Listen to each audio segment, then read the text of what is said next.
time we had a small plane go down somewhere in Africa, and we were not able to find it by surveillance. So the director of the CIA heard about a woman in California that was a medium or something. I don't know the title for. And she gave him the latitude and longitude of the plane's whereabouts. We located the plane where she said it was. And that's the only time that I have ever experienced something that was inexplicable while I was present.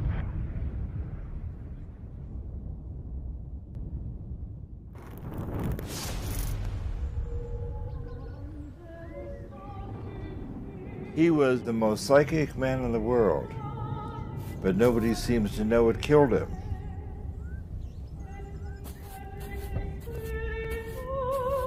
It began with Russell Targ. The physicist in the beret there appeared at my door with a box of documents.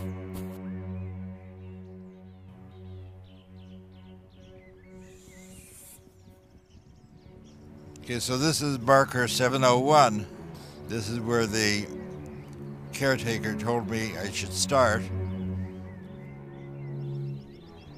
And I'm going to see what this is. This is marker 700. So indeed, Pat's grave is entirely unmarked. I think he deserves better than that.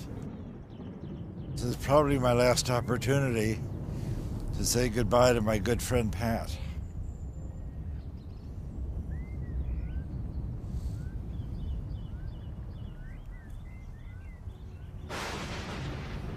Pat Price often said, the more attention you place on hiding something, the more it shines like a beacon in psychic space. Pat Price died in 1975, and some people believe it was because of his work with remote viewing.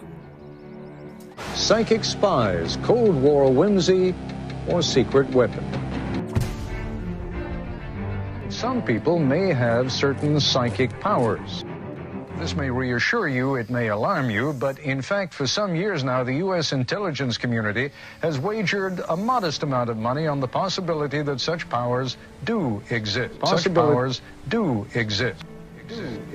But the most enduring experiments have been in the field of remote viewing. We got into it when we discovered that they were in it. We found that many individuals are able to accurately describe what's going on in distant locations, blocked from any kind of ordinary perception. Are you saying that the work you've been doing is classified? I really can't talk about matters of classification, as you can imagine. My name is Russell Targ, and I'm a physicist.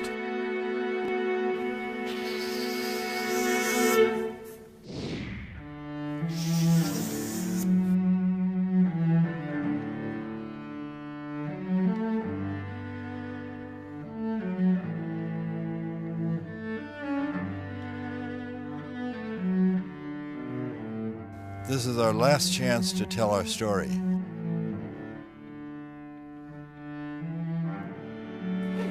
I haven't been on a road trip like this for many years. They always assume that people are immortal. This is the final boarding call for passengers. I hope the people who have seen and used operational material will say, yes, that really happened. Final boarding call for passengers.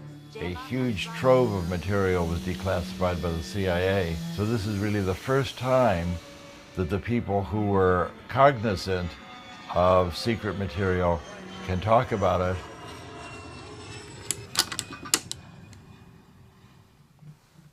At one time, humanity worshipped fire. The shamans called it magic, and the people feared it. And now science recognizes fire as simply another part of the natural world.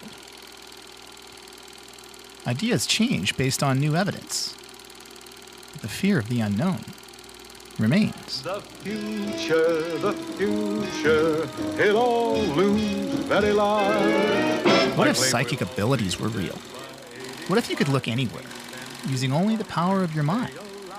And if these abilities really exist, what would that do to the world when it found out? With my second-hand turban and my crystal ball.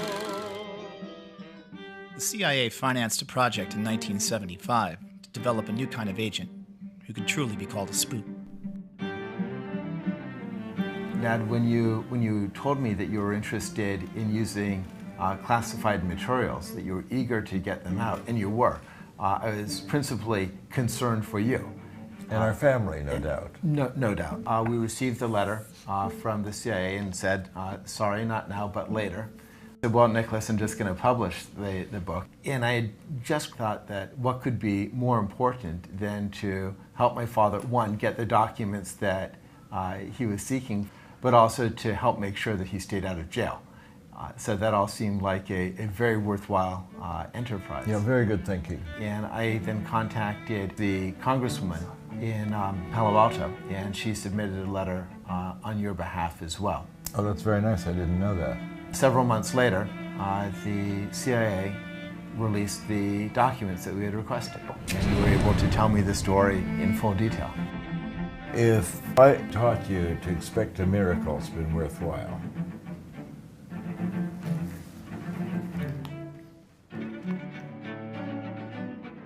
With the floodgates now open, an additional 70,000 documents on remote viewing were declassified. I can now show everybody these pictures without having to kill them afterwards. You can actually take out of thin air information about something you have absolutely no access to, just using your mind. If we want to know why the CIA was lying about our program, perhaps we should go to Detroit and talk to Kit Green, our former contract monitor. He was branch chief of the Life Sciences Division at CIA. I was given the results. The drawings showed the ability of a visual representation that appeared to be better than overhead imagery. In Pat Price's drawings, it was as if it was from inside his brain that the information was coming, not from his eyeballs overhead looking down. It was obvious to any intelligence organization that if you had an ability to be able to remotely perceive stuff, really remotely, like any place in the world, that could be an extraordinary intelligence source. The remote viewing program basically ran from the early 70s to the mid-90s. For more than 20 years, the CIA used psychic abilities operationally and in a top secret program for the US government. You paid for them, you deserve to see them. CIA had said cease and desist. And people said, this stuff is so intriguing that we got back into the game.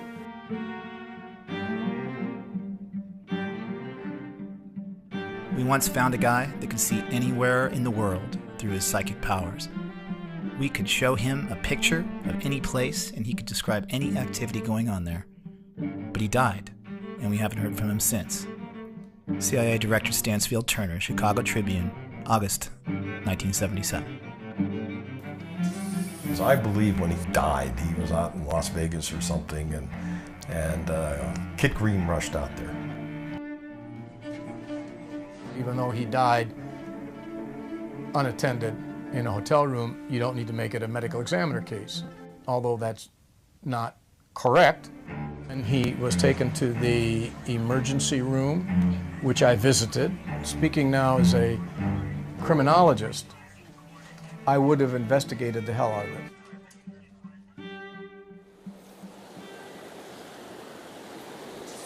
But the water's a little bit murky, so I'm going to change to a bigger fly that they can see better.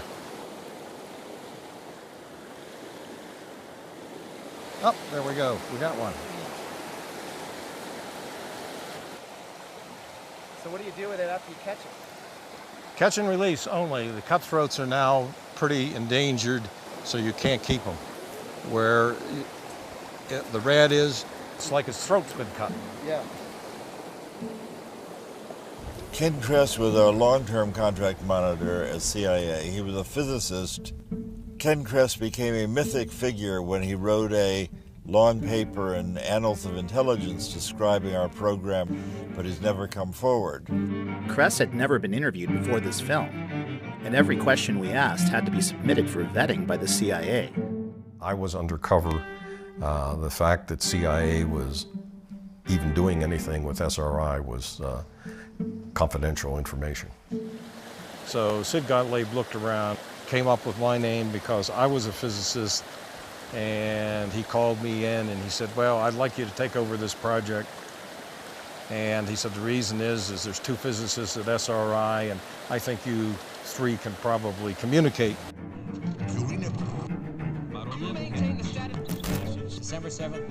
The first series of experiments here at Stanford Research Institute were what the scientists called remote viewing.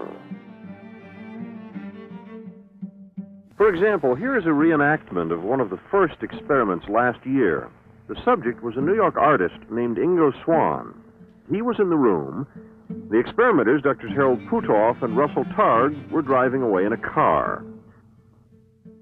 Their destination was in a sealed envelope.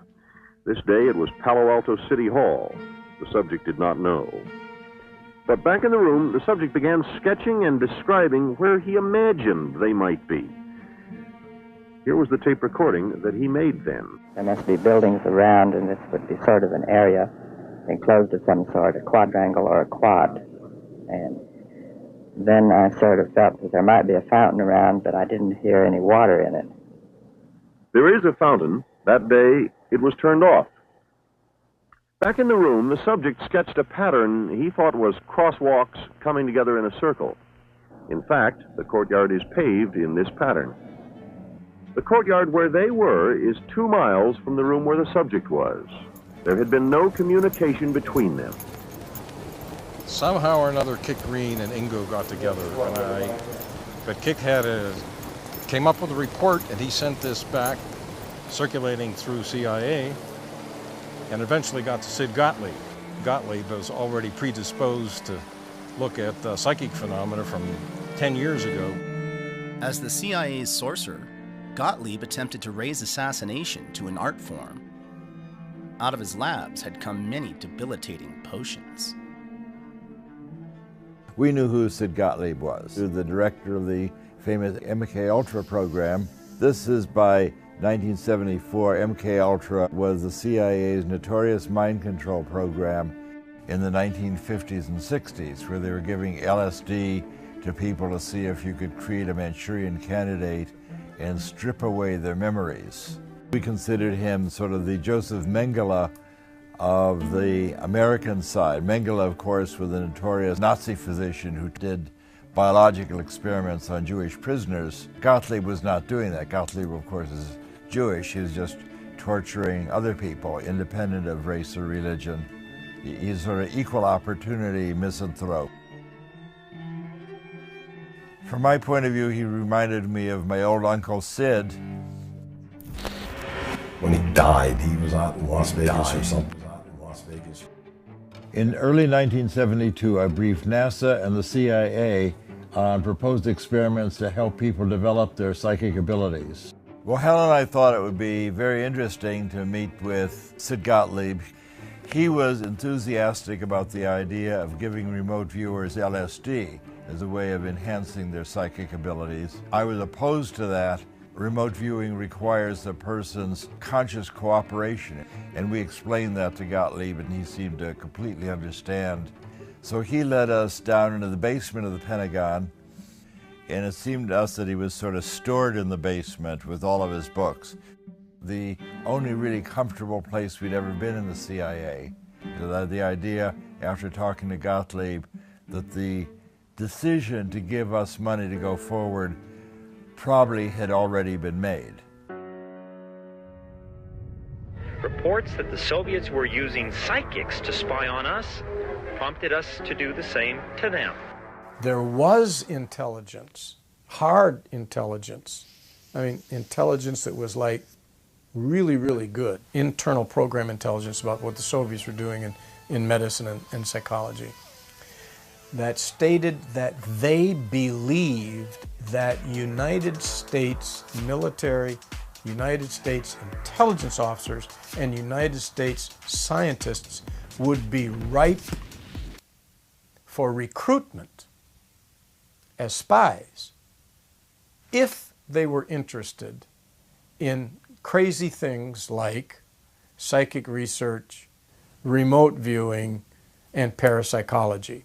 And they would tell their government people that were responsible for doing recruiting and so forth, hey, if you want to find somebody in the Washington, D.C. area that might be pretty interesting, find somebody that spends their time doing psychic research. They must have been following Russ around constantly then. It's natural for a visually handicapped person like me to be interested in optics, magic, and extrasensory perception. I'm a legally blind motorcycle riding physicist. In 1934, I was born in Chicago. I was a child magician. I used to perform magic tricks at birthday parties and art openings. As a magician, I understand how people can be tricked. That's always made me a better researcher, especially in a field like ESP. I left graduate school at Columbia in 1956, and in 1958, I began working on the earliest development of the laser. And I was looking for a way to get into some kind of psychical research and still support my family. Russell was enthusiastic, and Hal was more like what you would expect a theoretician to be. But they both came across as, physicists. I heard that there was going to be a lecture at Stanford University, and there was a young physicist, Hal Puthoff, giving a lecture on psychic discoveries behind the Iron Curtain, American and Russian ESP. And I then went back and talked to my new friend Hal Puthoff and said, I think I got some dough. Let's talk to your management about creating a program. And he said, that would be very nice. You just have to promise that you'll keep a low profile. So that was in June of 1972. And this led to the beginning of our program at SRI to investigate psychic abilities. I look forward to coming to work. Every day had a new miracle. I feel like the child magician finally got a job doing magic. As we were doing these experiments, we began to run into flack from the psychologists at SRI. They said, you've got that crazy ESP experiments going on. That's going to ruin our reputation. We're going to lose our funding. Get rid of those guys. Hal had worked for several years in naval intelligence in Washington, and that may have made him a little more secretive indeed. Yep. I had access to one of the most shielded experiments on the planet. It was a shielded magnetometer that measures weak magnetic fields.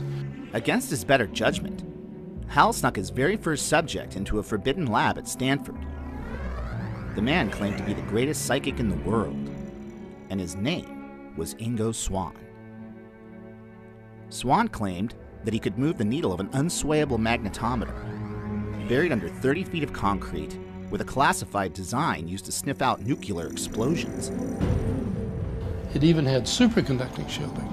Its claim to fame was that nothing from the outside could affect it.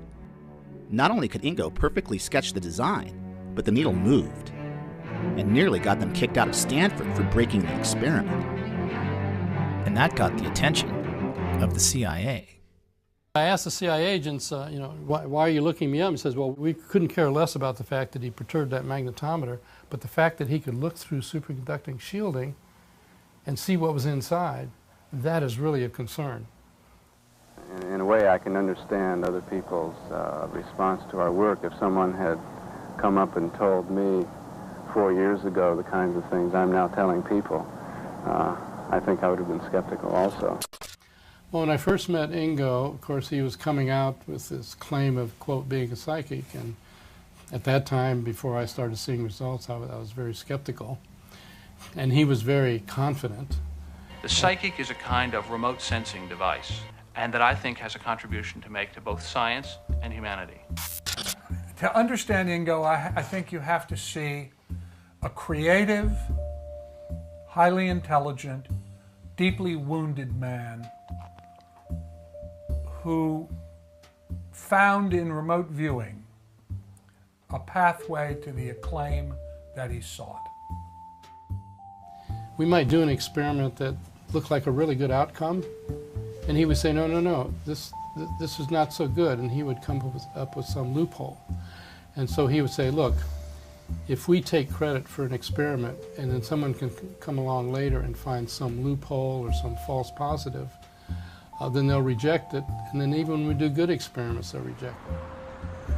He told me a story. He was a homosexual, which doesn't matter, I mean, who cares, but it mattered to him because he told me a story which I've never forgotten of being beaten up by a bunch of boys who he liked and admired when he was a youth. And I think he wanted to be acknowledged. I've often recovered many of the thoughts about existence I had as a child. A major one of these was the separation of consciousness from the body, which was very real when I was a child. This kind of thing happens in art. I believe, and always have believed, and I've returned to it many times in my life, that I am not this body in terms of consciousness, and consciousness can go places where the body cannot. It was very important to him to be validated by SRI. SRI was the first lab of a different order of magnitude from all prior parapsychological research. What SRI was always upset about is that during our day here, we brought in 1% of the money and 99% of the publicity. Back in 1972, SRI was primarily a contractor for the government and some industry. With the riots in the late 60s, early 70s, the fact that classified work was going on at Stanford University, they didn't like that. Up until that time, most parapsychological research was done by small foundations on minuscule budgets operating in a corner of some basement. At SRI, the level of classification was top secret. It took a long time to get the security clearance. You can't walk around, you have to be escorted because of the secret projects. Full of high-class scientific equipment, beeping and showing on the cathode ray tubes and all that. And when Russell and Hal got positioned there, it had a big impact. And on Ingo, it had a particularly big impact because the work that he did at SRI drew a lot of attention. To be in that kind of laboratory, they must be very important and really have a grasp of the truth.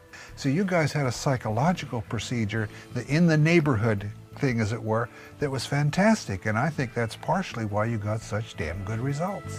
And all of them succeeded in remote viewing. Drs. Puthoff and Targ do not know how. And so maybe one of the most important things about the work done here is that it has been published in one of the most conservative and prestigious scientific journals in the world, with this note: few readers will finish without wondering for at least a moment if indeed ESP might be possible after all. What a difference that would make to us all. Jack Perkins, NBC News, Stanford Research Institute, California.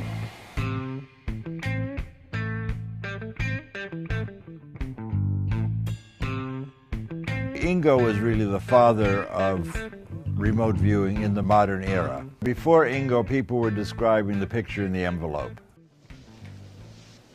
Square. Good guess, but wrong.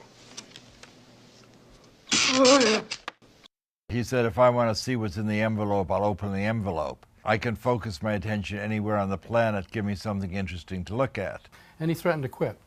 And so we asked him, well, you know, what do you mean? What would you like to do? And he says, just send somebody out in the San Francisco Bay Area and I'll describe where they are. Well, it takes a lot of guts to accept a challenge like this. The psychics involved could sort of get into it at a creative level and discover things very distant from themselves and then go find out if they were really there.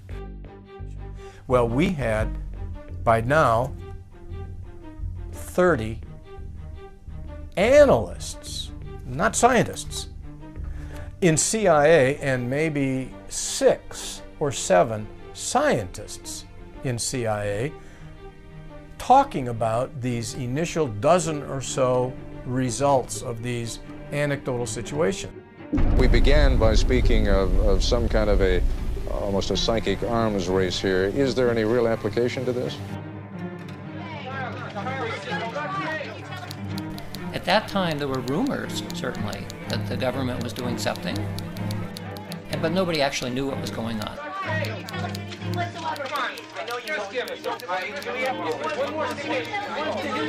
Why are the intelligence communities chasing after this thing called remote viewing? What if there are no secrets? What's really going on here? They had to put resources on something that sounded crazy. That's what it was.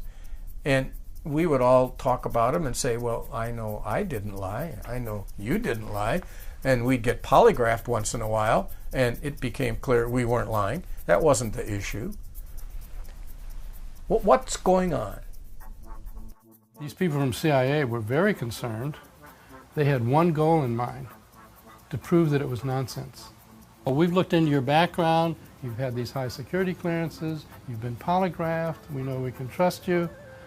The Russians have been spending millions of dollars over a decade at some of their best institutes investigating so-called ESP. No scientists in America even believe there's such a thing as ESP. In fact, it was because the Soviets had a completely materialistic viewpoint. Even in Lenin's writings, he said, since consciousness is an observable, it must be physical, and therefore physical things must have consciousness. And so he thought even atoms had some level of consciousness. And then the question becomes, how close does it have to be for you to see it? Can you see it in this room, in the next? How about, can you see it on the other side of town? The question began to start formulate about distance. Maybe, like everything else that we know physically, it's quantum mechanical. That means it's spread out everywhere. It's not in space-time anymore. So that's exactly the same way that I can focus on my name being spoke. There's something about attention that I can use in order to narrow in and pay attention to something. So if I want to pay attention to what's happening on Pluto a million years ago, I should be able to do that. That's kind of what the remote viewers do. I mean, Ingo Swann was looking at Jupiter 9 months before Voyager got there and correctly described rings that no astronomer had ever seen or even suspected. So how did he do that? Well, it suggests that the rings of Jupiter was in his head already. This becomes a very materialistic way of thinking about what's going on, but who cares? I mean, I'm interested in what the truth is. We don't know how to evaluate this. We don't know if it's a threat or what. Well, I would say the difference between the American scientific community and the Soviet is that at the highest levels in the Soviet scientific community, psychic research is taken seriously, and there's no doubt about it. And you claim in this country it is not? I would say in this country it's not, because people are worried about the so-called giggle potential. Our normal socialization, being a psychologist now, is that stuff like ESP is nonsense, it can't happen. So if somebody tells you to do it, they're asking something stupid. And they banged a telephone book size thing down on the table. Paraphysics R&D, Warsaw Pact, from the Defense Intelligence Agency. When I thumbed through that and saw all the work that was going on. So the CIA was tracking all of these people. Yeah, in this case it was DIA. Here is the report that I finally wrote that summarized everything we could find at that time. And it was called Key Intelligence Question number 9. I labeled it paraphysics because I had to find a word that allowed us at the Foreign Technology Division to sense that there is a legitimate physics connection here.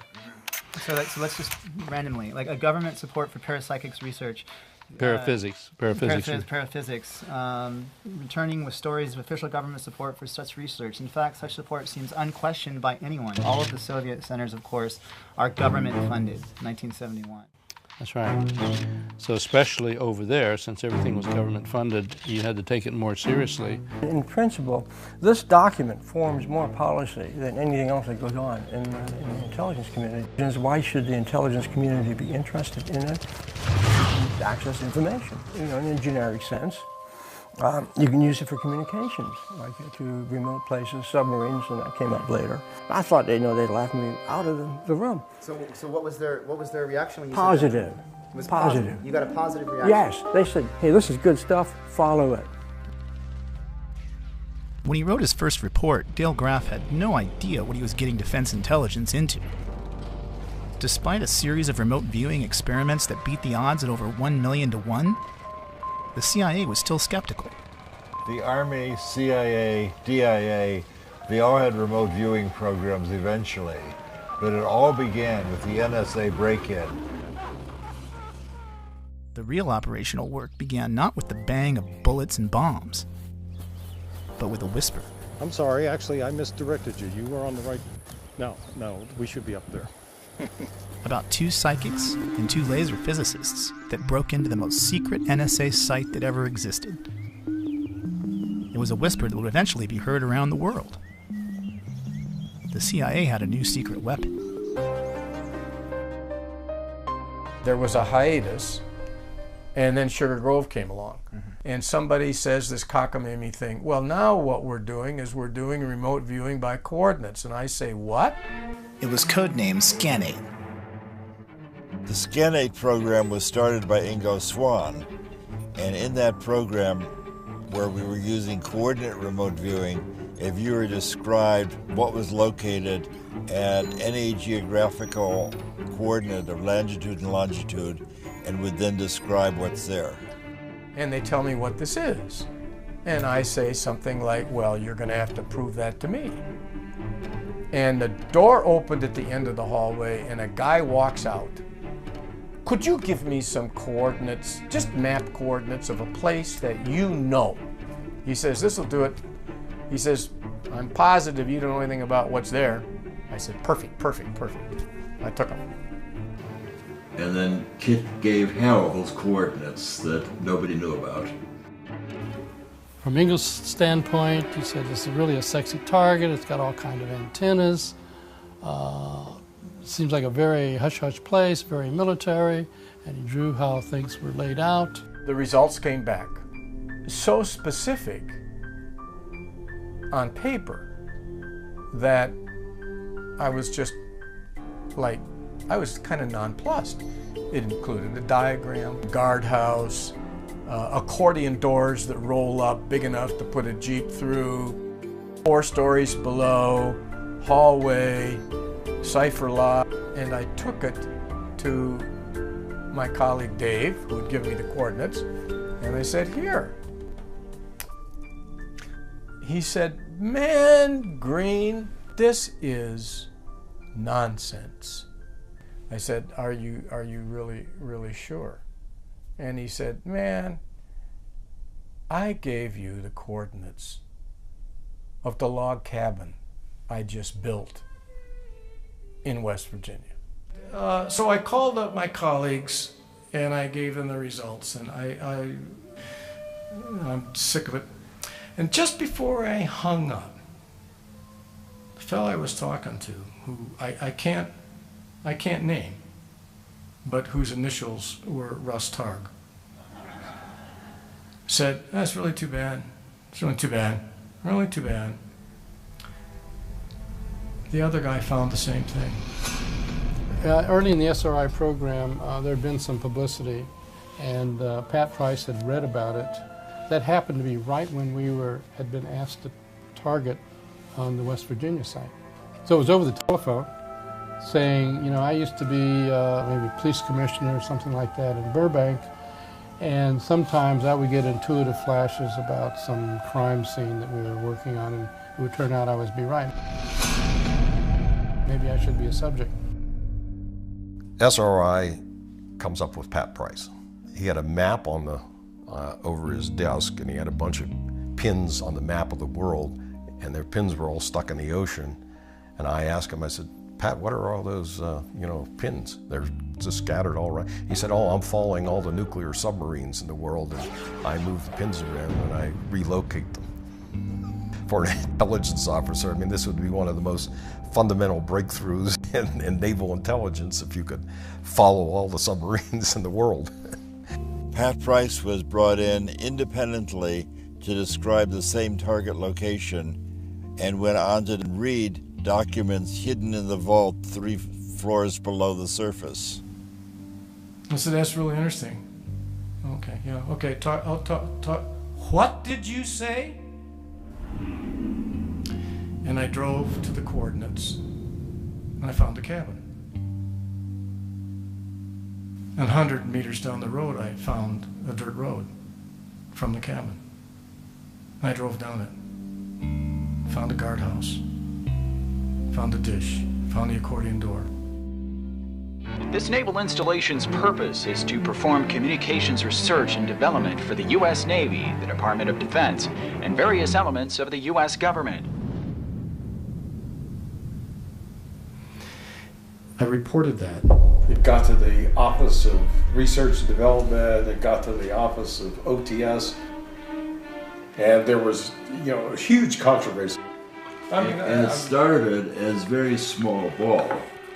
But what the person who picked the target didn't realize was just right over the ridge, a mile or so away, whatever it was this super secret facility for picking up Russian satellite information as it went overhead. And so both of them said, maybe that's what they want us to describe. In the 1960s, Sugar Grove became one of the NSA's most important Cold War listening facilities. And then the whole thing blew up. But remember, it was about what was inside that building. File folders with the following names. I remember that they were all associated with a pool game, like playing pool or billiards.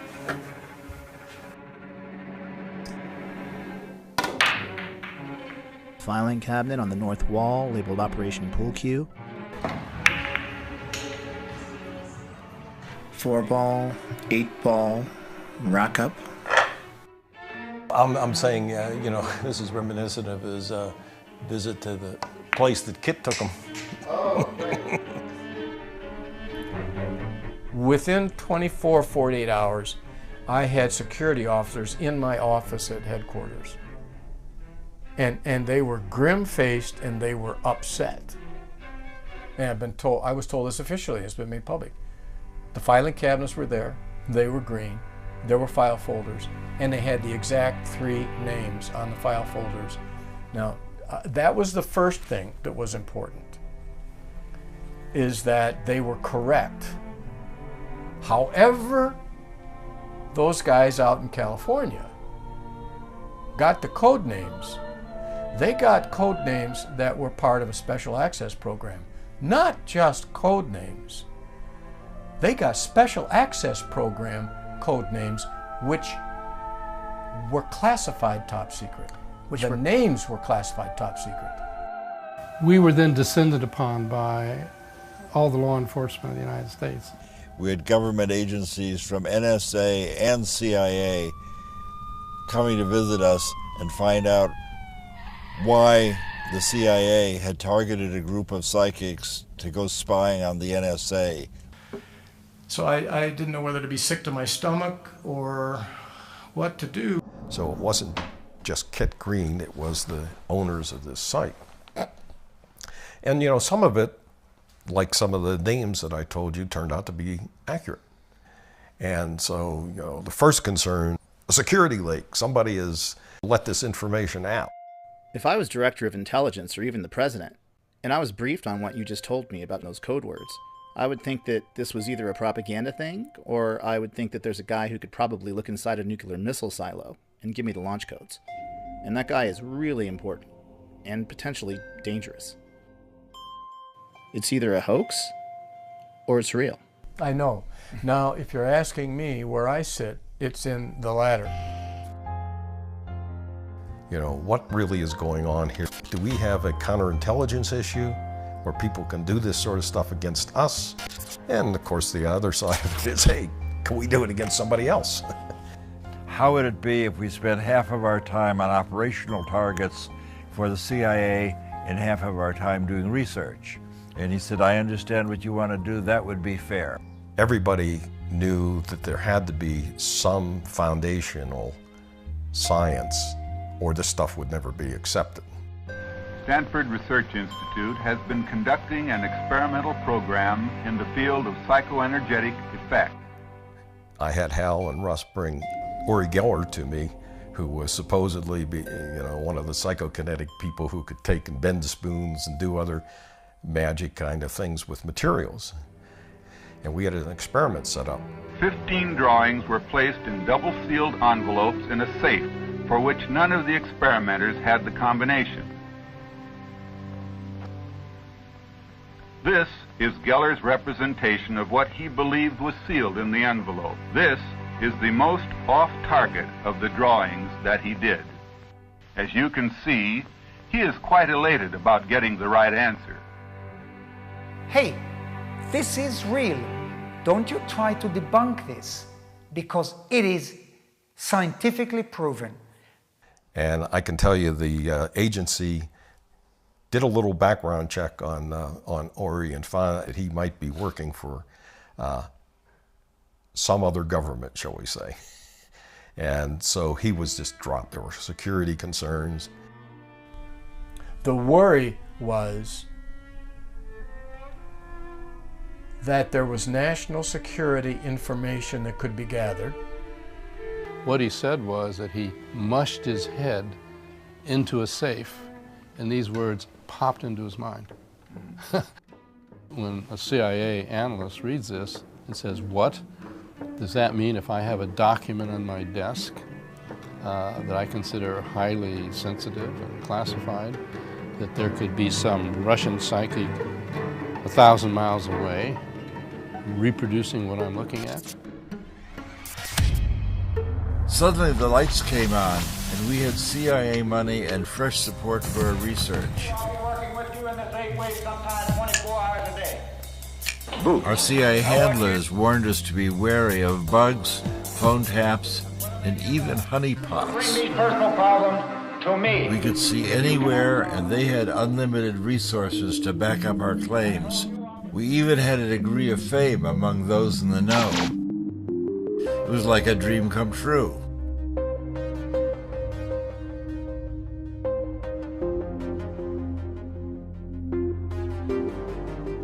With new funding and assignments from the CIA, it seemed as if Hal and Russell could do no wrong. What kind of place do you experience them at? Attorney General from somewhere in Northern California came to us and said, would you help us with this case? She's been kidnapped. The heiress had been kidnapped from her Berkeley apartment. As we walked in, the police were very excited, and they said, we have a lot of questions we want to ask you. And Price said, let me show you how we do this. Let me see a mug book. And he put his finger on Donald DeVries and said, that's the ringleader. The Berkeley police said, we know who he is. He walked away from a minimum security prison a year ago. And he said, you know, this is not your regular kidnapping for money. This is some kind of political thing. And then she's photographed in robbing banks alongside with an AK-47 or something like that with the other crooks. I get this image of crosshairs, looking at crosshairs. Well, getting closer, it's more like an intersection. He told us where the car that they had kidnapped her in had been left. Across the freeway are two large white gas storage tanks. And one of the detectives said, well, I know where that is. So the policemen went out and they actually found the car where he said. And we went to a shack they thought might be a hideout. I had the experience of the detective handing me his sidearm and said, you know how to fire a pistol? And I said, I happen to own an automatic. Yes, I do. So he didn't realize that he handing Mr. Magoo an automatic so that I could cover his back. Handsome walking stick. This was an assignment outside my job description. Continental flavor. We were basically detectives on the case, on the street, boots on the ground, so to speak. Problem was that the Berkeley police did not cooperate with the Alameda Sheriff's Department, the county sheriff, and neither of them were cooperating with the FBI. It was only after the entire thing was resolved we found out that that indeed was the area where she was being kept, and the layout in the apartment was as he described, and in fact she was being kept in the closet. And we got a formal commendation from the Berkeley Police Department. Unfortunately, a lot of people got killed in the meantime. They attracted not only fans in law enforcement. The CIA had gotten hold of Soviet documents in which our names were in there as targets to be tracked and to be turned if possible. That's as I said, well, then we have to take this whole thing very seriously. And I began to feel frightened. This felt like a penetrating into a dangerous area. When he died, he was out in Las Vegas.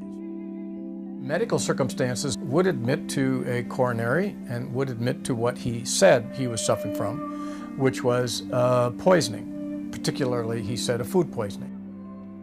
Later on, somebody said, well, you know, the KGB did him in. And I said, oh yeah, I've heard these rumors. You know, I have no reason to believe that. This appears to have been a state-sponsored assassination attempt. Statement of the Prime Minister. But now, 8 days on, Theresa May came to the Commons. In her hands, one of the most remarkable statements she's delivered as Prime Minister. It is now clear that Mr. Skripal and his daughter were poisoned with a military-grade nerve agent of a type developed by Russia. This is part of a group of nerve agents known as Novichok. It causes suffocation and heart failure. I said, what do you mean? And he said, well, there was a TV program recently, I mean, this was a decade later, where they were interviewing an ex-KGB agent who had been involved with an assassination squad. And the interviewer had asked him, you know, what do you do? How do you carry out assassination? If we had somebody who was a target, we'd find out what their medical profile was, and then we would do something that would cause that medical condition to go south quickly, and then it'd just be assumed it was a medical event, and that way we would be, you know, wouldn't be found out. And so the interviewer, I'm told, I haven't seen this program yet, I haven't been able to find it. The interviewer said, well, did you ever actually use that approach? They said, yeah, once on a psychic who worked for the CIA. Our husbands and wives. They really do, for instance, have a Soviet experiment in remote strangulation. Larissa Velenskaya was put in charge of monitoring SRI's ESP work from Moscow. Kamensky was in Moscow and Nikolai was in Leningrad. Kamensky imagined that he tried to strangle Nikolai. Nikolai was unaware at all, but he felt that he couldn't breathe. He was on the edge of unconscious state, and suddenly everything disappeared just because Kamensky in Moscow stopped transmit this image. I do solemnly swear and will, to the best of my ability, preserve, protect, and defend the Constitution of the United States. So help me God. I got frustrated as I realized I may be trapped in our own success. Everything was now a secret. I couldn't even tell my family. Our phones might be tapped. The only thing secret about this program, what is it with the secret program? But we weren't publishing anything. We went to the CIA handlers and we said, look, you've got to let us publish some of these experiments. Everyone's beginning to say, well, gee, maybe it's a secret program. So anyway, we got their permission to put together a series of our Bay Area remote viewing experiments and publish them. They wouldn't let us publish the hot stuff, and they didn't care about the bigger implications of our work. Maybe I had made a deal with the devil. I said, have them go back and get some more. Well, the obvious thing was to do something on the operational side. So I started searching around for a project that would have some impact. It was a research facility. That was all that we were going to tell them. So this was our very first, #1 Soviet site. Pat Price was the remote viewer in this case. The CIA people came and just gave us coordinates and said, you know, look here. And so he leans back in his chair, puts his glasses on, and I'm looking at him and I'm saying to myself, why does he put his glasses? He said, I put my glasses on because I can see better remotely when I have my glasses on. And I'm sitting there thinking, yeah, okay. We sat down with our coffee and I said, here's the target, Pat. What do you see? Next morning, they came back with a sketch. And we showed him the picture. So I go over and I say, well, I've got this science fiction fantasy crane. Well, we looked at that and, you know, were quite frankly astounded at the similarities. And he unrolled a big picture of an R&D facility, and right in the middle of this facility was a photograph of a giant gantry crane. So the sketch on the left is what Price produced, and this one is the one that is derived from the from the sketch from the photographic image. He said, oh, this was a huge crane. He said, I saw somebody walk by and the guy only came up to the axle or something on the wheels, or up to the top of the wheels. Pat, what do you see about underground? He said one of the big things they're doing here is making these 60-foot spheres out of steel. They're actually 58 feet. What I was told was the analysts of Semipalatinsk did not know about the gores. They finally rolled out a 60-foot diameter steel sphere that's part of a containment vessel for a particle beam weapon to shoot down American surveillance satellites. Exactly what Price described.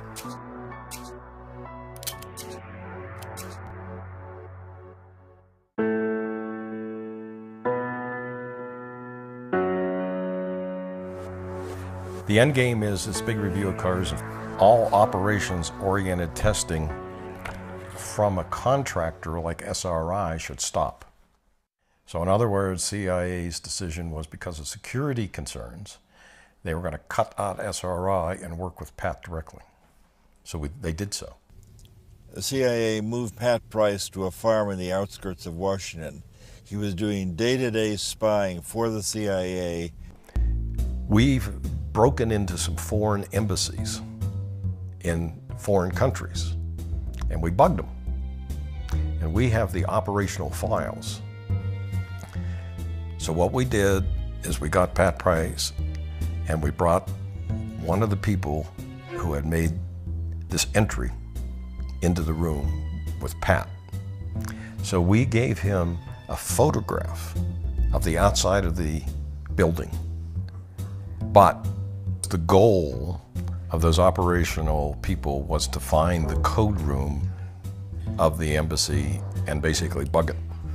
So they needed to get in the embassy, find it, place a bug, and get out before the guards opened up the next morning.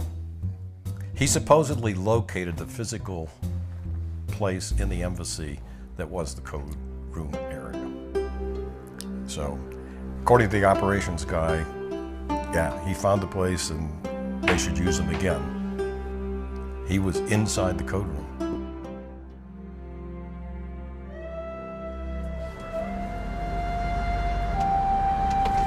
Sonic core, chemistry, and that's it. So he's a wizard of sonic core. Hello, just dropping off Russell. Thank you.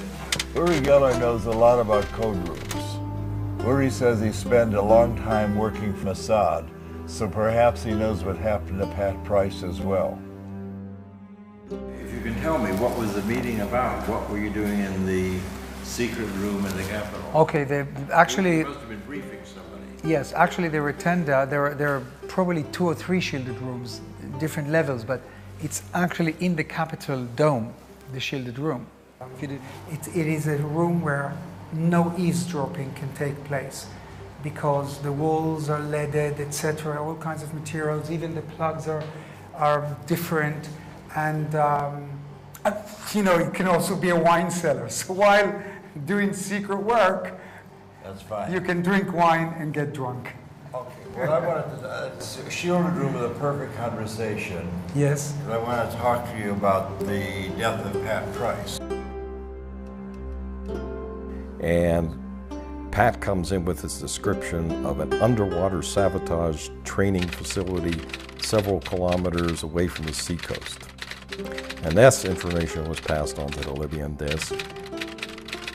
They saw a facility, basically, where he said that they hadn't seen before, and a few days later, Pat Price died. This was the end of Pat Price. CIA hired Price away from us, and 4 months after joining the CIA, Price was dead. And the big question is, was he killed or was it a natural death? Like in the movies, you want to know, did he jump or was he pushed? What do you think? The emergency department people said that there was an individual that came in with him with a briefcase that showed the attending physician in the emergency room his recent EKGs from Greenbrier, which was the facility that I knew that we'd taken him to get his cardiological workup some months ago, and basically said, look, here's the guy had rampant serious coronary artery disease. He had a heart attack, so even though he died unattended in a hotel room, they decided, they meaning the hospital and the police, to not make it a medical examiner case. So they didn't do an autopsy, although that's not correct. And the man disappeared with the briefcase, with the notes. They never took any records of it. Body was removed and cremated. And then they called his wife. Yeah, wow.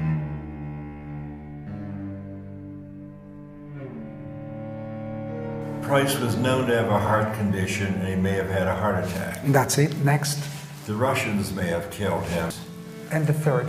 My opinion yes. is the CIA discovered quickly they had a terrible problem. After Price's death, it emerged that his church may have been attempting to blackmail the IRS using classified documents.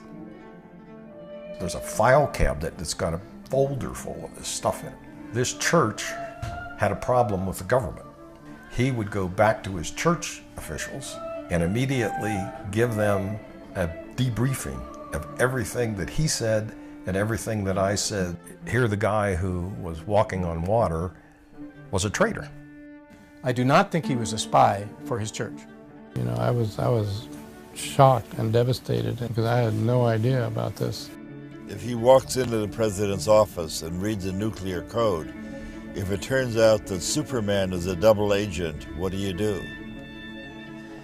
If he didn't understand and misinterpreted what it was that he could tell his confessor in his church, I forgive him that. That's not Pat's fault.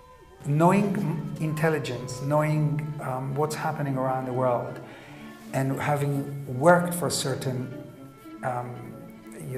agencies, I know a little more about this story. That's exactly why I wanted to talk to you. People who are so valuable are never taken out. They tempt them with amazing circumstantial or monies, dwellings, houses to work for them. They will never. This is like killing the goose that lays golden eggs. Devices which would have enabled the CIA to use this poison for killing people. Does this pistol fire the dart? Yes, it does, Mr. Chairman, and a special one was developed which potentially would be able to enter the target without perception. Well, the CIA had a heart attack gun that was revealed. Okay, now, the CIA is not in the business of killing people. Well, they were in the business of making a very complicated killing machine. They got in a lot of trouble for that. I saw Pat shortly before he was killed. He was coming to see us. Yes. But before he left, he called several of his friends to say goodbye in an odd way. So, in short, he predicted his own death. And he purchased a $1 million term life insurance to give to his wife Ann at the airport. You see, I didn't know that. Interesting. And he's changed his trip to visit his son in Salt Lake. Maybe he had a psychic feeling that he was about to die. He must have been one of the greatest psychics in the world. Yes. Some Army remote viewers tasked themselves on Price's death years later and decided he was still alive and at work. Of course, this was just speculation. It was entirely unmarked. He deserves better than that.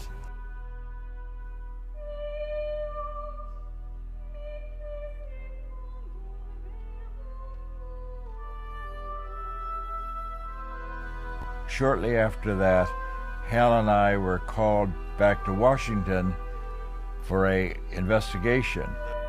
What the CIA had hoped to squash by eliminating SRI's contract would only grow after an Aviation Week article released after Pat's death perfectly matched his description of the gores of Semipalatinsk, something no one else in U.S. intelligence knew.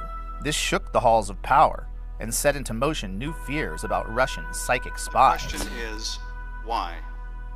What was happening in July, August of last year? The House Committee on Intelligence Oversight decided there must be a security leak that gave the California psychics information that no one in the rest of the intelligence community had. Well, actually, I was excited about the opportunity to brief them because by this point in our career, the more people at high levels who knew about what we were doing, the more support there was to make sure that the program went forward. Unfortunately, you will learn today that these efforts by Russia to discredit the U.S. and weaken the West are not new. All I can say is that if the results were faked, our security system doesn't work. What these persons saw was confirmed by aerial photography.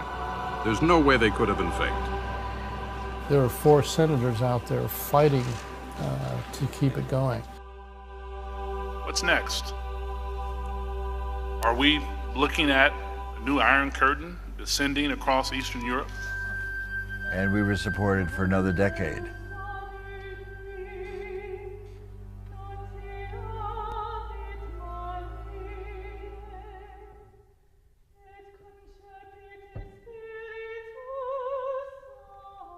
One physicist said, there was no point in teaching physics anymore because we'd learned all there was to know.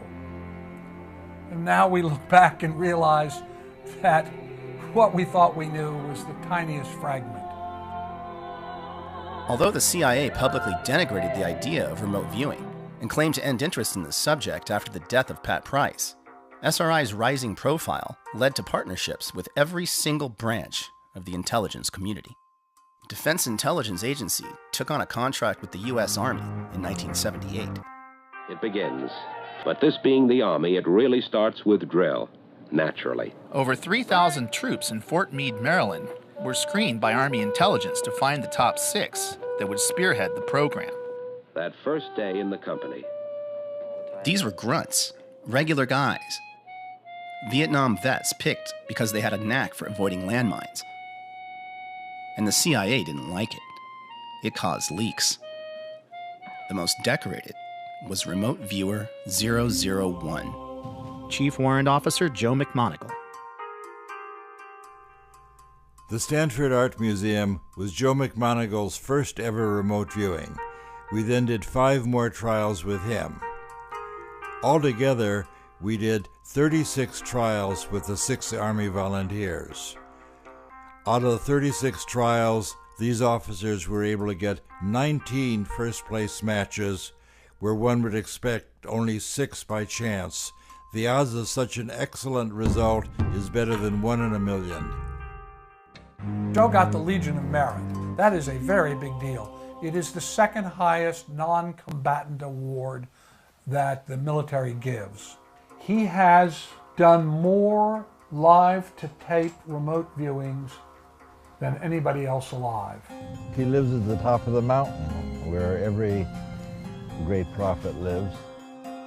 He was the first to speak out when parts of the program were publicly outed in 1995 and subsequently denigrated by the CIA. It may have helped locate American hostages in Iran. There were 2 or 3 others that were held away from the embassy. No one seemed to know exactly where that was, but we were instrumental in helping identify that location. I was paid to do remote viewing by the U.S. Army for 6 straight years. And indeed, he turned out to be one of the most psychic people we ever worked with. You can actually take out of thin air information about something you have absolutely no access to, just using your mind. Remote viewing was first brought to my attention by Skip Atwater. It occurred to me I had been 9 or 10 years doing this counterintelligence work, and I said, Colonel Webb, I brought this book called Mind Reach, and if what they say in this book is true, there's a huge gap in our counterintelligence effort here. I left the book Mind Reach with him, and the next day I came in and he says, you're right. If this is true, what's being said in this book, this is something that we aren't attending to. This might in fact be a threat to the intelligence community. One of our greatest operational successes was when Joe McMoneagle pinpointed and described an enormous Russian submarine in a location where it was totally unexpected. There was a very, very large building. We didn't have enough intelligence by ordinary means to know, well, what is being built inside that building. The building was hundreds of yards from the water. What I decided through remote viewing was that they were probably constructing a new submarine. And the submarine was unique in that it had twin hulls. And the hulls were actually stuck together this way. So it was a twin-hulled, very wide submarine. It was half again larger than any submarine in existence at the time. It had dozens of new capabilities, and I said they're going to launch in 120 days. And this was all disagreed with by the senior officer from the CIA. He made arrangements to look at the area 114 days later, and they in fact had launched the largest submarine ever built in history. It's called the TK-089, the Typhoon class submarine. The only response we got from that individual was, it was a lucky guess. And that individual was Robert Gates. Did you at any time feel that this was worth the taxpayers' money? Well, all I can say is that in the 20 years or 25 years that I was perhaps in a position to be aware, I don't know of a single instance where it is documented that this kind of activity contributed in any significant way to a policy decision or even to informing policymakers about important information. In October 1983, Secretary of Army John Marsh was briefed by Lieutenant Colonel Busby of INSCOM. His report stated that 350 of 700 remote viewing missions, or 50%, were deemed to possess intelligence value, and 85% showed positive evidence for remote viewing. We probably collected more intelligence on that one submarine in 4 days than the entire Soviet sub-pack. What you have to understand is the program operated year to year based on its successes, not its failures. And the fact that it was funded on a year-to-year basis speaks loudly as to why it existed for 20 years. And the chief proponent in terms of tasking, or the one agency that probably used more remote viewing than any other agency, was the CIA. I'm familiar with that quote of Gates, there's nothing, we closed the program because it didn't amount to anything. Let me just read this one thing I've got here. Joe got the Legion of Merit, and Joe, upon his retirement, got this. While with his command, he used his talents and expertise in the execution of more than 200 missions, addressing over 150 essential elements of information. These EEI, essential elements of information, contained critical intelligence reported at the highest echelons of our military and government, including such national-level agencies as the Joint Chiefs of Staff, DIA, NSA, CIA, DEA, and the Secret Service, producing crucial and vital intelligence unavailable from any other source. That would tend to suggest that Gates was not telling the truth. We had the total support of 5 administrations in a row. Carter stood up and said, we did this wonderful thing when they found the Tupolev bomber. And the reporter said, how did you find it? He said, we used our psychics.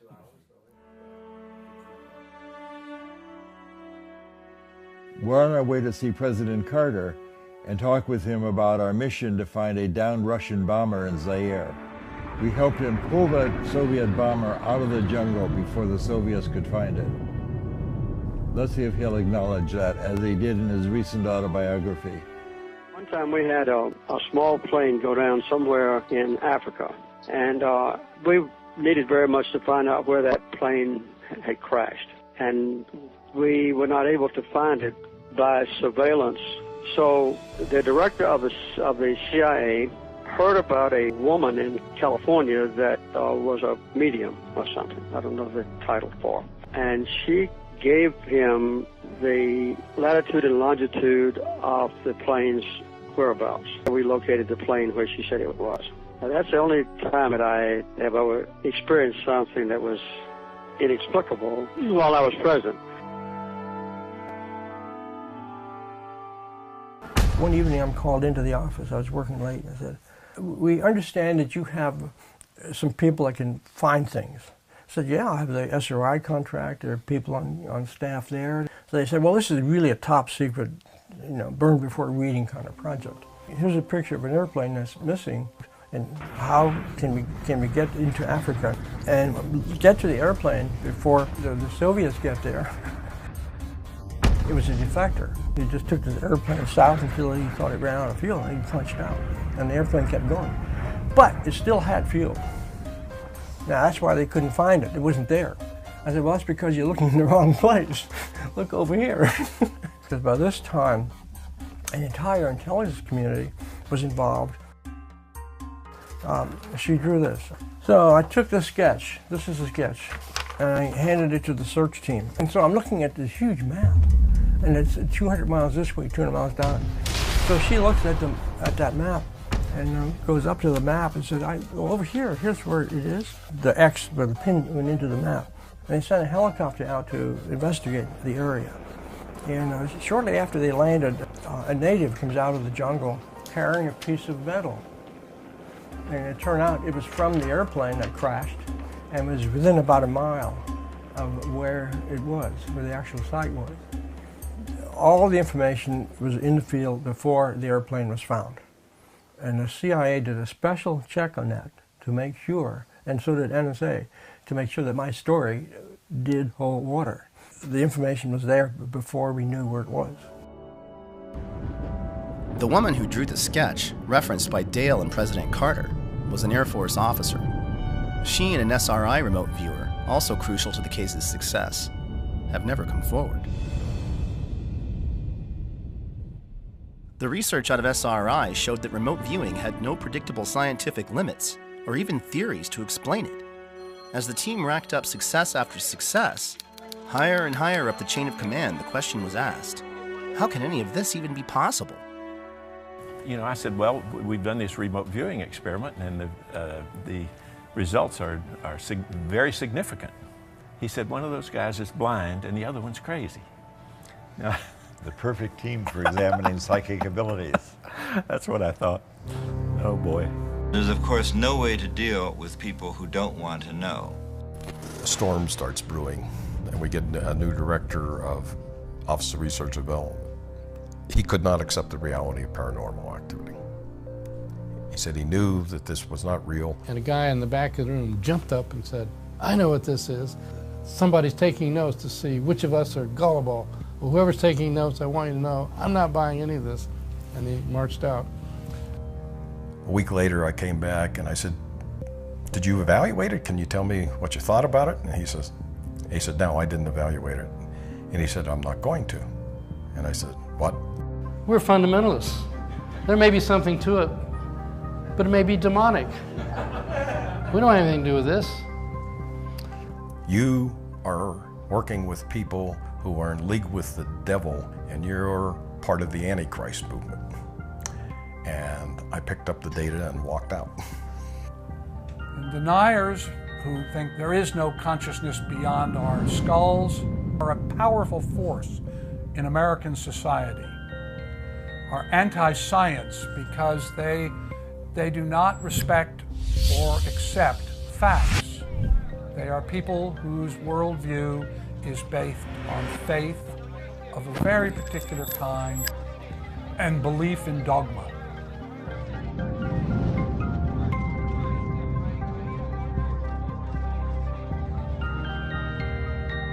It is about dogma, absolutely.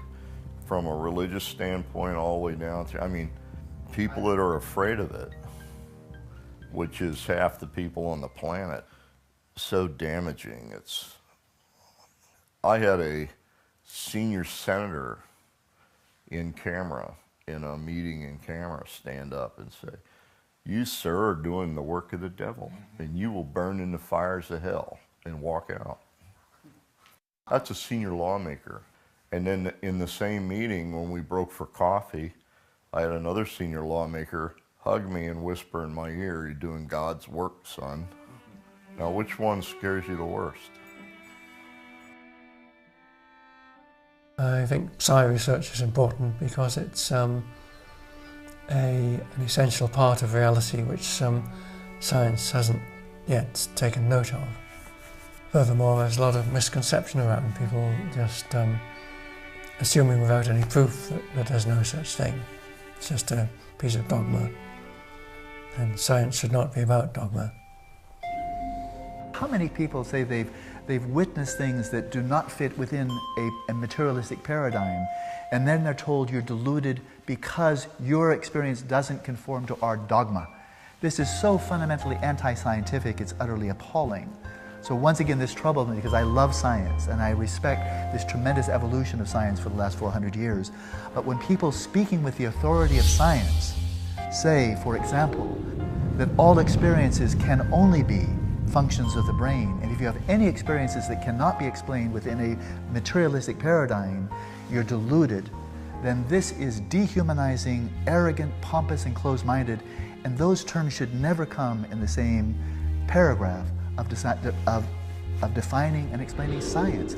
When the evidence just gets to be overwhelming and the groundswell here is growing, I would say before too long, if you still insist that the mind is nothing more than an emergent property of the brain, it will be widely recognized you're just ignorant. And the key point about physics is always evolving. Our knowledge of physics is always expanding, and phenomena which people reject as impossible today may not be rejected as impossible tomorrow, because tomorrow we'll have a more extensive theory of physics. Enter this next wonderful reality and the most controversial of the people. And it shocked me that they found anything to object to. This is a hardcore scientist. Well, I'm very happy to be here. My name is Russell Targ. I'm a physicist, and it's my great pleasure to tell you about the remarkable work we did at Stanford Research Institute investigating psychic ability.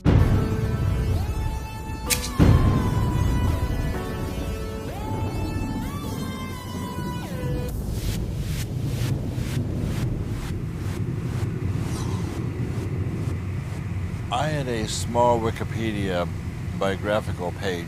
This described that I was born in Chicago, went to Columbia, worked with Hal Puthoff on the pseudoscience called remote viewing. So we had a chance for fish and chips and a cup of tea. We must be in England finally.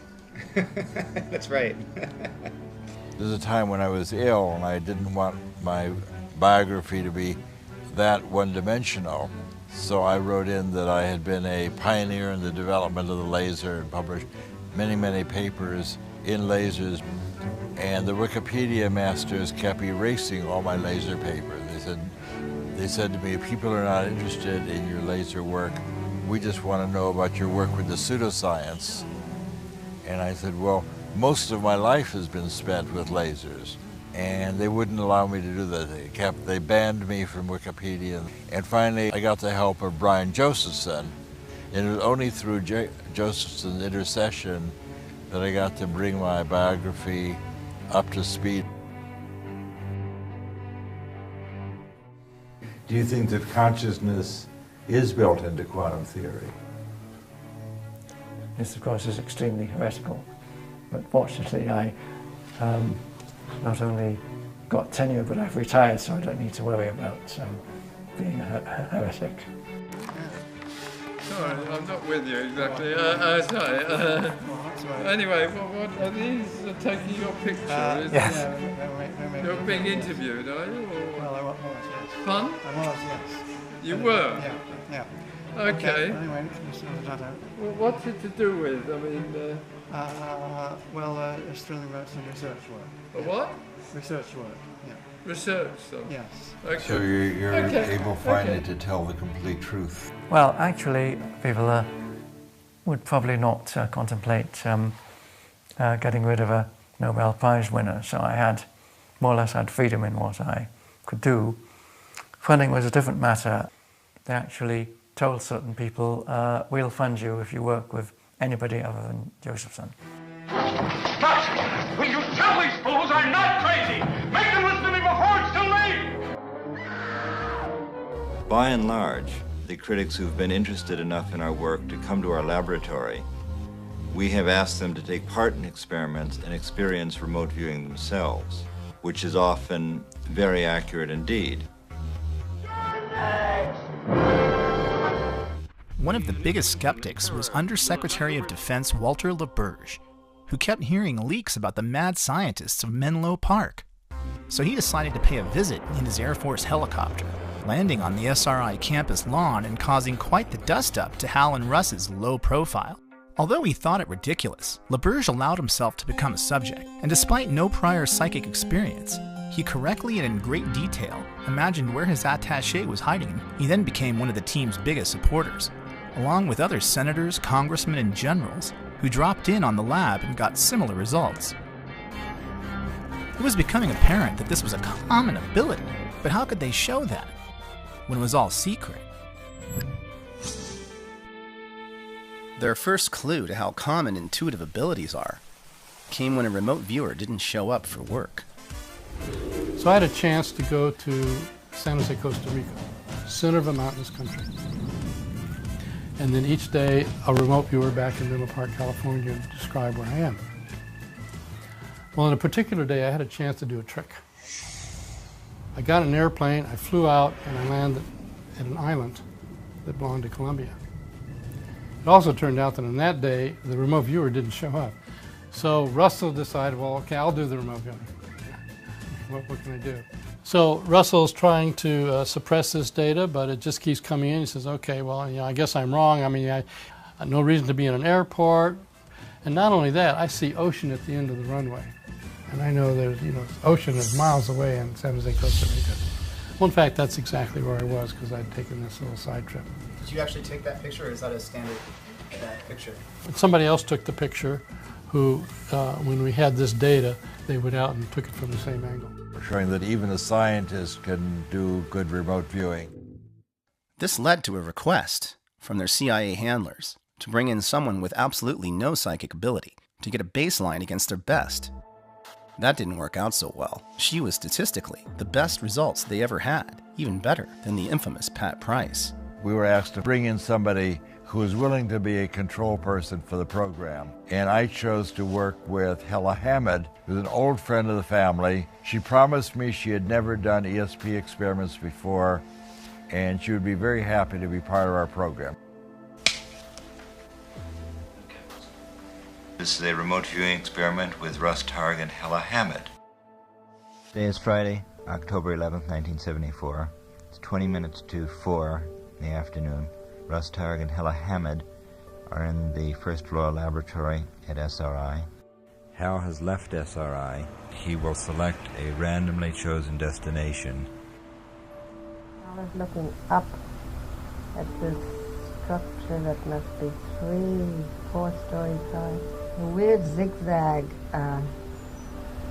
going horizontally like a series of mountains, sort of peaks on top of each other, can be just shapes. The side of the structure seems to be open to the sky too. Squares within squares within squares, going downward like into a trough. It's definitely some kind of a conduit. This is just where Hal Puthoff was standing at the time of Hella Hamed's very first remote viewing. Perhaps the most dangerous secret of all, the one that Russell Targ has worked his whole life to release, is that anybody can be psychic. And we have a target now that requires a drawing or description. So I'd like you to quiet your mind and make a little sketch of the surprising images that show up in your awareness. I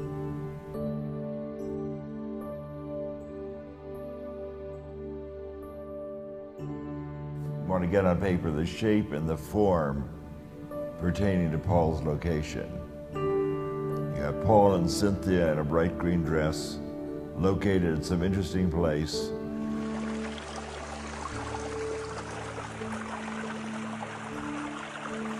Do we have any falling water in the audience? This is the waterfall coming down. What pages is the waterfalls? My primary purpose in coming to this conference is to actually to see what I can do to become a world-class remote viewer. I couldn't believe it, but it's different when you actually do it. I have no formal training. It's really about sending the message across to people that if you put your mind and heart to something, you know, everything is possible. The world is your oyster, you know? When a whole room of people are able to do that, it's not just me, it's not just my imagination, it's all of us. You know, it's the science part of it. Everybody really wants hardcore data. I think it's still a question of what it means to be really human and what it means to be a proper human being, whatever that might mean, and what is the essence of who we are. And I think that if the world actually had an access to that answer, I think it would change everything. So that's pretty good. I'm useful at Las Vegas. Psychic abilities are real, and you have these abilities. And now we've got a free ESP tester on the internet. By the time we finished, we knew more about our remote viewers than NASA knew about its astronauts. There's nothing different about them at all. These are just normal people. Like musical ability, you've got virtuosos at one end of the scale, you've got tone-deaf people at the other. It's just in our culture, no one values, quote, ESP functioning. It's just being human is basically what it's all about. Could it be that psychic ability is much more common than we think? Even internal agents at CIA back in 1975 were secretly doing it, according to original program manager Ken Kress. Now, it turns out a couple of people around OTS, a lady by the name of Francine and a man by the name of Ed, they decided they wanted to be subjects. And they were CIA employees now. These were not SRI employees. Actually got them involved with a Libyan analyst. I got gibberish, as I remember, from Francine, but you know, Ed was an engineer, so he comes up like Pat with very specific stuff. He says, what I see is a Soviet radar that is involved with an air defense system. You know, he goes on and on with all this stuff. And so I package all this up, send it to the Libyan analyst, and he said, you know, we have an agent that we have not vetted who says similar things. And I said, you know, that's news to me. See, when they were with us, it was not clear whether they had come to see if there's defects in our model or whether they had come to be trained, or both.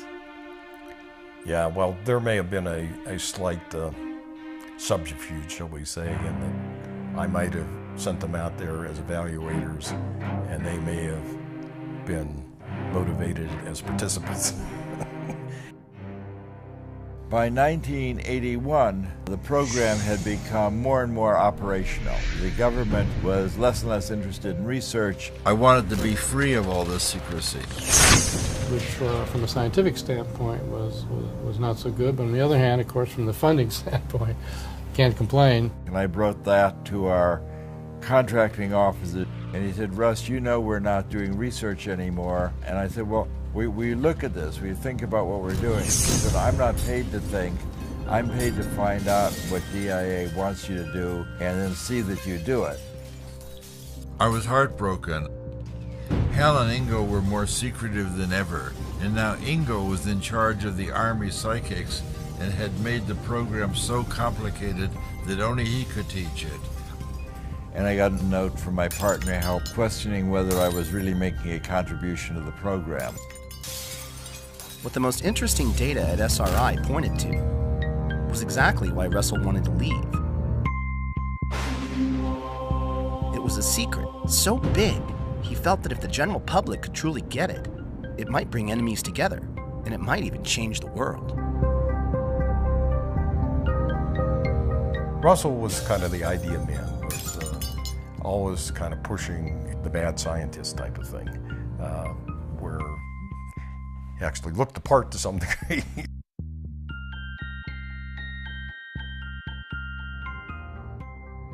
When I decided to leave, this was in 1985, we had dozens of psychics and lots of laboratories and people out there as consultants and so on. And I ended up spending all my time not doing research, but handling personnel issues and funding issues and writing grants and proposals. I'd get up in the morning and say, well, you know, actually I could be getting back to research. Mr. Gorbachev, tear down this wall. I say no more secrets. SRI's intelligence work with psychics would go on for another decade, mostly unnoticed, until one of their greatest covert triumphs became their most infamous leak. Remember Jimmy Carter's telling of finding the downed Russian bomber in the Congo? In 1995, President Carter recounted that during a talk to Emory University, accidentally outing our top secret program to CNN. Students submitted questions on numerous topics, both serious and lighthearted, and as always, President Carter answered them all. The release of that information contributed to the end of the remote viewing program at SRI.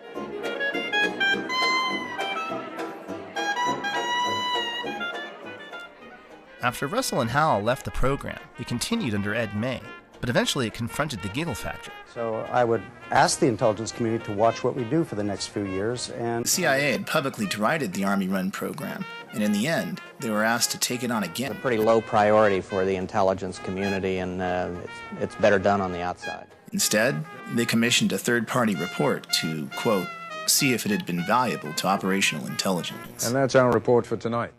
So, what do all these stories add up to? Well, the two experts commissioned by the CIA report disagree. First, there's psychologist Ray Hyman from the University of Oregon. My considered judgment, if someone pushed me hard right now, I have to say the odds are 99 to 1 that there's nothing to remote viewing. I think remote viewing has been demonstrated over the 20 years of work that's been sponsored by the government. Ed May was very upset at the way the AIR report was done. He was very upset that they did not look at the operational remote viewing and that they did not allow us to talk to the operational remote viewers. I think he was quite disappointed that they narrowed the focus so much so that really it might have been a predetermined conclusion that they wanted to kill the program. I think that anybody who says we haven't proven it yet hasn't really looked at the data. I think, frankly, people don't want to look at the data. They have their worldviews. They don't want those worldviews rocked. I think anybody who looks at it with a real open mind would be convinced. I became 100% certain that it was real acquisition of information. I became 100% certain that it had potentially real intelligence significance. And I became 100% certain that it never would. Why? What I thought were the issues that would make this a useful tool were both ignored, denied, and in addition later dropped, which is screening of subjects, to find the superstars. You're tested carefully to find your special talents. For your own satisfaction. Using the tools that I thought we had identified, which were politically not correct then to use, and which are politically impossible to use today. There you go. Well, you're here. Really arrived. You can loosen up a bit now. You would have a latent ability that maybe a lot of humans have, that you'd be able to tease out of some people with some sort of training program or something, and you'd end up with what ended up.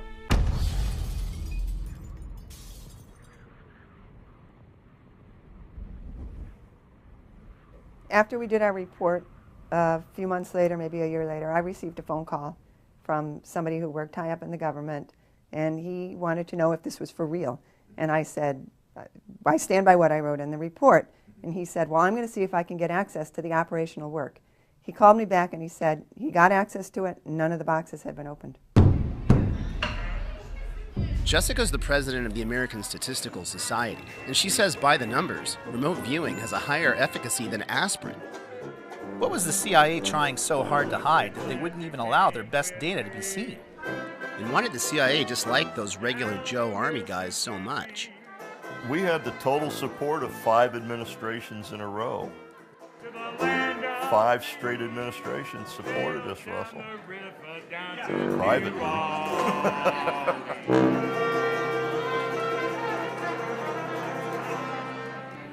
So a very illuminating trip. You never know who your friends are. Since I was told by the DCI the project was over, that was it. It was over. Ken was removed as CIA program manager shortly before Pat Price's death, and he assumes that CIA involvement ended with Price. No, I heard that they were discussing the Stargate program out of channel. In other words, if you're talking about a classified program in an unclassified area, it looks like a security violation. We need to investigate this further. Now what? The gamble was ignore it, it'll go away. The suggestion to me was that, okay, let people just wonder about it. But if you start complaining about it, it will affirm that we do have a program. They didn't really want to go that route. Russell's first interview with one of the most spectacular spies from his SRI days was a no-show. Later, the agent called to say they were still doing it, and were afraid to talk about it. Beyond the giggle factor, what was the big deal? What does all of this mean? Could we be missing the big picture here? And no, that's not right. I told you before, two people that I trust, that are, one of whom's in the position to know, says that the program's still going on. Really? Just how useful is remote viewing? How far would Russell go to tell the world what had become painfully obvious to him? This was something that Russell was inspired to consider after witnessing Ingo predict that Chinese A-bomb test 3 days in advance, and similar work by Stephen Schwartz, and it involved precognition, or seeing the future. The final straw was when he received a package in the mail from the ghost of an old friend regarding some water towers that had haunted him for years. I get the impression of a water treatment plant. It looks like water storage tanks. There's a service road down here. In Pat Price's first series of experiments, he got the shape and dimensions of his swimming pool target within 12 inches. But he also called it a water treatment plant, even drawing water towers, which missed the whole point of the target. Years after Pat Price's death, I received a historical picture book. It was a gift from the city manager of Palo Alto. That when I opened the picture book to Rinconada Park 75 years ago, it had been a water purification plant, and the 2 water tanks that Price had indicated indeed were right where he put them, and they would undoubtedly have been the tallest thing in the city of Palo Alto 75 years ago. With Pat's reminder of timeless awareness in hand, I hatched a plan to ditch the spy business and try and wake up the world. At 9, 7 minute 9. This is the Commodities Exchange in New York City, circa 1983. It was right here Russell Targ's new company, Delphi, decided to tell the world that they were psychic. We've been predicting silver prices 2 to 4 days in advance. Our investors made profits in the middle six figures. Something I couldn't do while I was a psychic spy. Predicting the volatile market 9 times in a row even landed them on the cover of the Wall Street Journal. Being right 9 times out of 9. Again, being right in anything in life 9 times out of 9 is unheard of. But some of the more spectacular and successful trades were actually on the short side, or they were making a prediction in anticipation of the market coming down, so going against the trend. But there's still elements that are not understood, so it does not always work. So I wouldn't put my life savings behind a remote viewing of the future.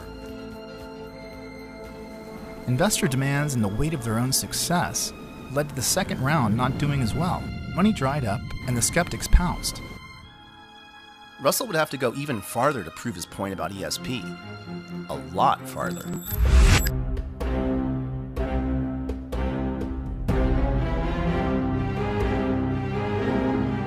When they first invited me to come, and their letter to me said, please come to the Soviet Union so we can exchange propaganda. I didn't have a big concern about that. I trusted Russell. He went through the process of asking permission.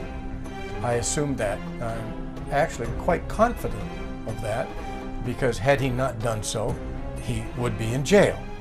No, I did not ask any permission to go to Russia. I just went. Of course, they can't reveal secret information, and I declared my independence and left. They said, is there anything you'd like to see as long as we're here? And I said, oh yes, I would like to have a peek at Brezhnev's office. I would just like to see where he sits. We were once targeted to describe Premier Brezhnev's office in the Kremlin with Hella Hamid, who was the control person initially. That's right. And indeed, it's just as she described it, this odd red leather door held in place by upholstery tack, the huge desk on the right, window on the left, and a door in the wall behind the desk. And we did not go downstairs into the computer room. When we were talking to the Soviet Academy of Sciences, for example, a physicist got up and said, it seems that if a experienced viewer can focus his or her attention anywhere on the planet, then it's not possible to hide anything anymore. Isn't that true? And the Russians in the audience were quite shocked with that. I could hear the teacups rattling.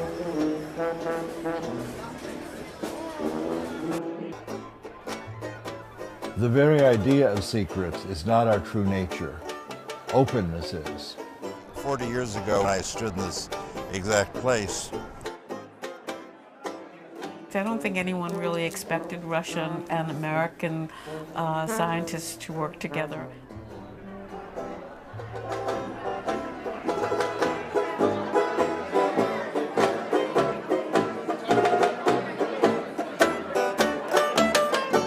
In 1987, and I started teaching remote viewing in Russia, and no one in Russia knew about this on that moment.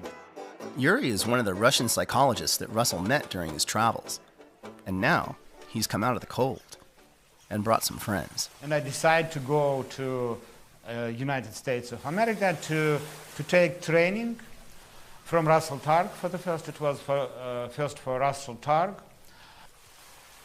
Little did I know when I left SRI that the Russians would become capitalists. Nowadays, Russians are invading.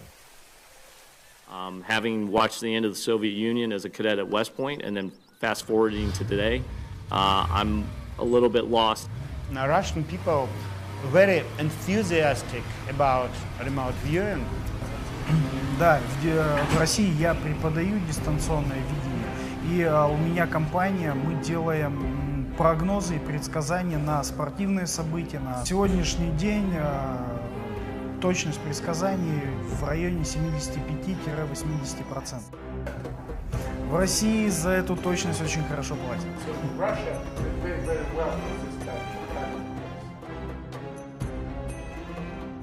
You remote viewing instructor Laurie Williams has brought a group of 20 Russian doctors and engineers to Los Angeles to learn remote viewing for themselves.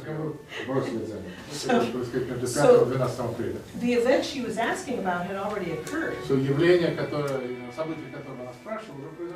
subconscious job. I got a phone call from a man that with a strong Russian accent, and he was asking me if I would be willing to teach remote viewing to Russians. We are not remote viewing yet.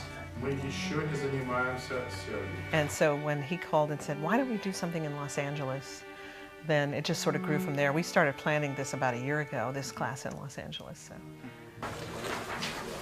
We're going to do a quick review. Благодаря тем инструментам, которые мы здесь получаем. Okay, so the students all received individual targets, so no one's viewing someone else's target, they've all got their own. And we've actually been working on these targets for 4 days. By viewing something repeatedly, it creates a memory path to the target, makes it easier to view. It's a body. So most likely it's a person. He did some research. Cosmos, что-то связано с космосом. Something with space. Something involving space in the universe. Humans have been asking these deep questions about the nature of their reality, and these are just using the tools of our society to ask these deep questions in a different way. The ancients did too, and they're with what they had available to them. The scientific model has to change continuously to accommodate our knowledge. And if we're learning more, then we have to fit that into our bigger picture of understanding reality. And here's a sketch. Что-то транспорт. Да, это скетч. А потом пришло, как будто это Луна. Then he thought it was the moon. This is a very kinesthetic day today. They're going to be using their hands, creating 3D models of the target using Sculpey clay, modeling clay. They're going to be... Еще один объект, сделанный человеком. There's another какие-то лапы. He got about it. It looks like a spider. It has little what spider has? Legs. Clicks, yeah. Я его назвал Армстронг. He called him Armstrong. He said that's Neil Armstrong. Is that it? That is all? Okay, you ready for your feedback? Okay, hold on to your seats, folks, because this was the Apollo 11 trip to the moon. Это Apollo 11. Apollo 11 trip to the moon with Neil Armstrong.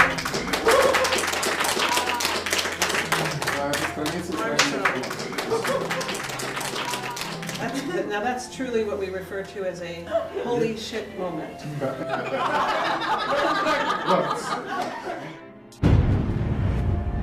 Well, fundamentally, we're talking about interpreting what we see.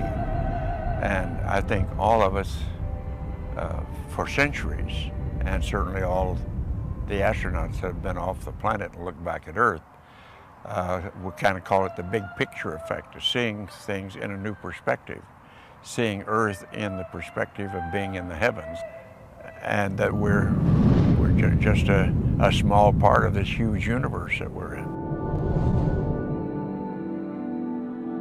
I had completed my major task for going to the moon and was on the way home and was observing the passing of the heavens, the magnificence of all of this. What this triggered in my visioning in the ancient Sanskrit is called samadhi. It means that you see things with your senses the way they are, but you experience them viscerally and internally as a unity and a oneness accompanied by ecstasy. We are stardust, and we're all one in that sense.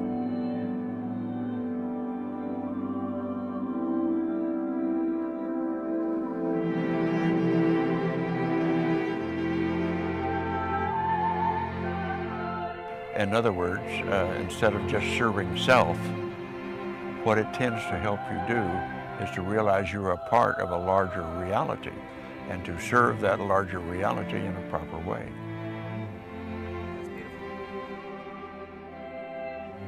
So I'm not so sure it was all about collecting intelligence and how well we did.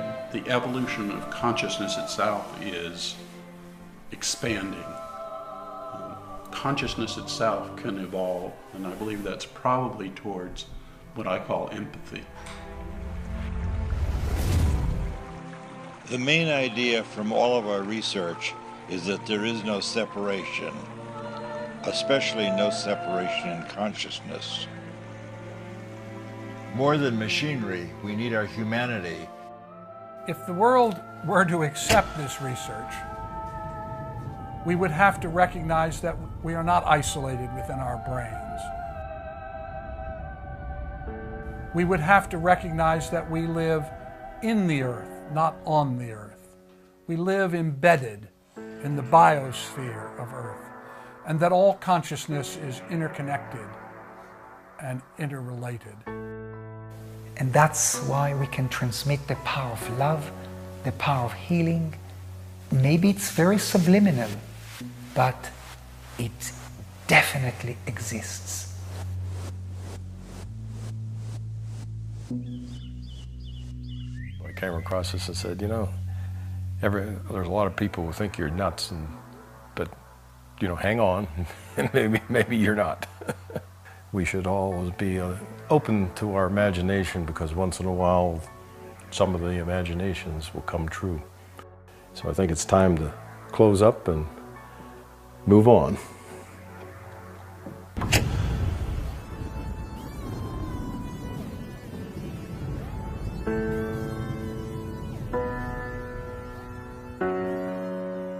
So Hella returned to Los Angeles to resume her life as a professional photographer.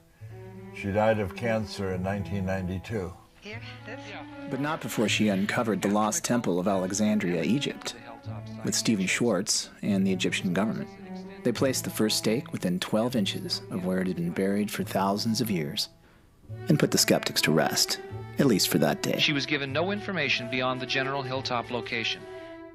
Things are going to change because science is changing. Ingo took the closure of the Army program hard and went into seclusion. We reconnected in later years and had a chance to talk about old times.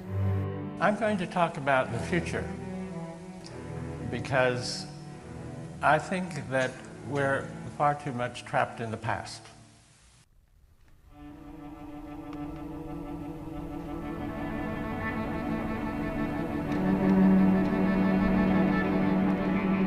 And Sam got very talented cellists who had not remote viewed. They went into an expanded state and got impressions. They then took it up to the composers. Atmospheric, like... Two not opposing but interrelated forces. Triplet up and down. What was the feedback? Well, they didn't know what was in the envelope. It's very, very close. It's very descriptive of bugs. So playing it, listening to it kind of makes you itch. Kit Green says he still consults for the CIA. You know, Green, think. And I have. I've thought about it for many years. I'll give you the answer. The most precious secrets are hidden in plain sight. That's a stupid expression, but you know what? It happens sometimes to be true. He told me he collaborates regularly with Hal, but on what? Neither one of them will say. Oh, yeah. I've got it going through me, if you can see. Hal Puthoff resigned from the SRI remote viewing program at the height of its success, but he did go back to remote viewing at least one more time. Hal repeated my silver forecasting experiment for his child's high school. He raised $25,000 from the stock market for a class field trip to Washington. Then he went back to seeking to extract energy from the vacuum in his Austin laboratory. Well, we've got our hands in every pie. It turns out that Kit and Hal really were collaborating. Kit brought Hal into a top-secret Pentagon UFO assessment program, revealed in December 2017 by the New York Times. Oh, and Hal says they've recovered UFO debris, but that's another story. Pat Price's grave in North Hollywood remains unmarked. and his death remains a mystery. And as for Russell Targ, he continues to tell his story, showing people just like you and me all around the world that we're all psychic. At the end of the film, they say, no animals were harmed in the making of this film. So I'd like to ask you, is it fair to say that no physics were harmed in the making of this film? Physics isn't, but physicists might be.